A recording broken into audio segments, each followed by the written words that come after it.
สุปฏิปันโนภะคะวะโตสาวกสังโฆทรงสาวกของพระผู้มีพระภาคเจ้าหมู่ใดปฏิบัติดีแล้วโอสุปฏิปันโนภะคะวะโตสาวกสังโฆทรงสาวกของพระผู้มีพระภาคเจ้าหมู่ใดปฏิบัติกงแล้วญาญาปฏิปันโนภะคะวะโตสาวกสังโฆทรงสาวกของพระผู้มีพระภาคเจ้าหมู่ใดปฏิบัติเพื่อหู้ธรรมเป็นเครื่องออกจากทุกข์แล้วสามีจิปฏิปันโนภะคะวะโตสาวกสังโฆพระผู้มีพระภาคเจ้าหมู่ใดปฏิบัติสมควรแล้วญาติทางได้แก่บุคคลเหล่านี้คือจัตตาลิปุริสายุคานิอาตาปุริสาบุคลา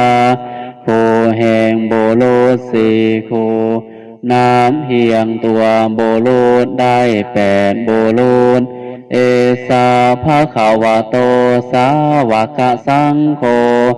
นั่นแหละทรงสาวกของพระผู้มีพระภาคเจ้า